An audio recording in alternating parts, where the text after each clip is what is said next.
Hello out there, I'm Shane from Matrix, and today I'm bringing you daily tip number 20.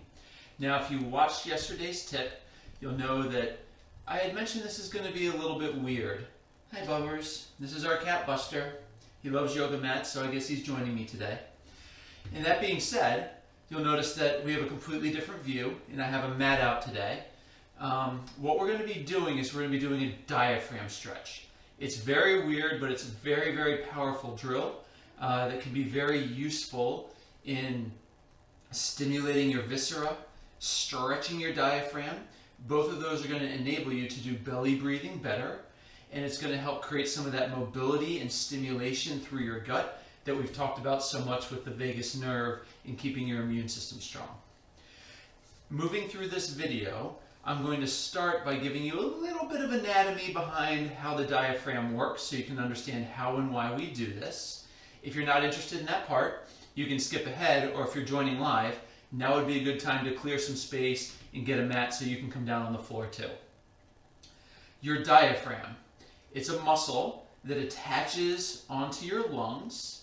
It's above most of your gut, and it's a dome-shaped muscle. So in its relaxed position, it's up like this. As it begins to contract, the muscle squeezes together and the dome flattens out. So what that does is when you contract your diaphragm, it moves downward, drawing the lungs downward, which creates a vacuum to pull air in. So your in-breath is when the diaphragm contracts, and as it moves downward, if the lungs are moving downward, the organs have to go somewhere, and that position is outward. So that's why a good diaphragmatic breath is called a belly breath, and why the belly moves outward when you breathe in. And that goes all the way back to tip number 1. What we're going to do is we're going to work on the reverse of that. We're going to try and stretch the diaphragm so you can create some more sensation in through this area. And just like we've been working on the stretch squeeze of our muscles, same thing here. We want to be able to have that full range of motion so that the diaphragm can move most effectively. The diaphragm itself does not have a lot of sensory innervation, so you're not going to feel the diaphragm stretch. If you feel anything stretching wise, it's actually going to be around the attachments of the diaphragm. You might feel it pulling in of your rib cage. The diaphragm also has a central tendon that attaches to your spine, into your low back. So there's a chance that you might feel a little bit of a tug in your low back. Chances are the first couple times that you try this, you're not going to feel anything other than like you need to breathe. That's what makes this thing awkward. But as you practice, as you get better at it, you might be able to start to relax when you're out of breath and start to actually experience some of the other sensations that are going on. All right, enough for the anatomy. Hopefully if you're joining me live, you've gotten your mat, you've cleared your space. Now it's time to give it a shot. I want to reiterate, this seems really weird, but it's really, really effective. Before you judge it, try it a couple times. To do the diaphragm stretch, we're going to lie on our backs. You want to tuck the tail under so your hip pointers are rolling back up toward your rib cage so that your low back goes nice and flat. We're going to start with the hands at the side, and then we're going to breathe in and take the arms up overhead. That's going to help lengthen. And we're going to be breathing in and expanding while we do that. Then we're going to exhale through an open mouth. So we don't want pursed lips like we did with the straw breathing. We want a nice open mouth so the air can flow out easily. We also don't want to rush the exhale. If we exhale too quickly, then the lungs actually lock up a little bit and just keep some of the air trapped in. Whereas we have a nice steady outstream of breath, we can empty more fully. The more fully we empty, and as we bring the arms down and around, the diaphragm is going to move from its contracted position and stretch back up into a deeper stretched, more relaxed position than where you normally are. And the belly itself will now have more space to fall back down into. So I'm going to demo it once, I'm going to talk through it the second time, and then we'll do it all together a third time. Here's the diaphragm stretch.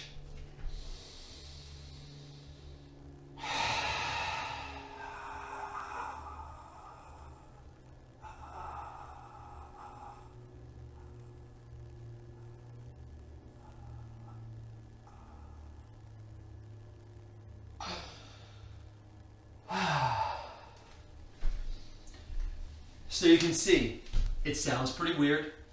It feels pretty weird. It's a real challenge because you have to be willing to let go of all the air within your lungs. And again, that's helping you start to create some of that CO2 buildup that we've talked about in previous things before. In summary of how to do it before we do it together is breathe in, arms overhead. Exhale through an open mouth, blowing out at a steady pace, not rushed. Hands come back down as you do. Keep blowing out. Keep blowing out. If you're still making noise, that means there's still air coming out. Keep blowing out. Keep blowing out. When you don't think you can blow out anymore, blow out a little bit more. Then pause, feel, experience. When you have to breathe again, let the air come back in. And you should, if you heard it in my demonstration, there's a little gasp. That's that transition point. So you know you emptied very nicely if that gasp happens. All right? So we're going to do it together one more time. Mine's not going to be perfect because I'm going to be talking to you through it, but let's all try it together.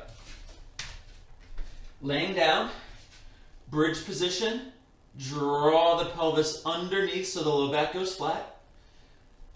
Lay comfortably. As you breathe in, take the arms up overhead. Open the mouth and start to blow out. Your arms will come around. Keep blowing out, keep blowing out, keep blowing out. When the hands come down, keep blowing out. If you're still making noise, you're still blowing out. Keep blowing out. When you don't think you can blow out anymore, blow out a little bit more. Pause, feel it, and let it go.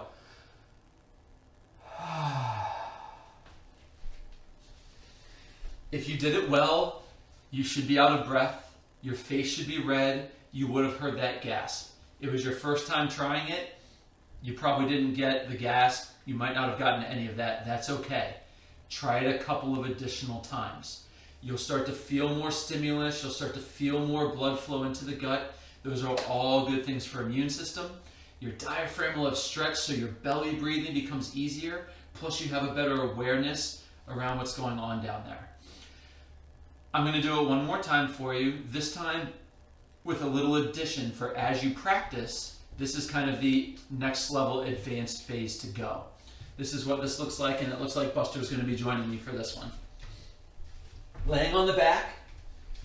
As we breathe in this time, arms come overhead and we also lift up the hips like a strong bridge. You got to squeeze your glutes to keep the tail tucked. This time, once I've blown all the air out, I'm going to lower my hips at the end, and that's going to give me even more of a stretch when I'm already in what should be a fully stretched position. It looks like this. Breathing in. Breathing out.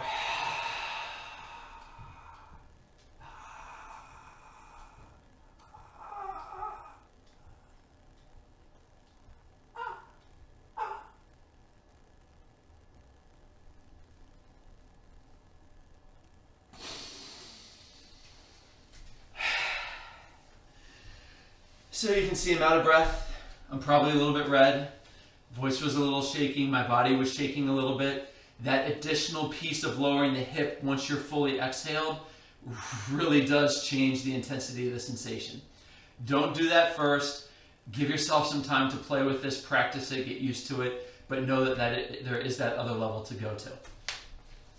So that's our last tip for this week. I know it's a little weird, but try it. The benefits are amazing. I'm not going to go through them again. Giving you the weekend off, but tune back in on Monday. We'll be applying this type of lack of oxygen as well as some more lower body mobility into next week's tips. So those are things for you to look forward to. Have a great weekend, and I hope to see you next week.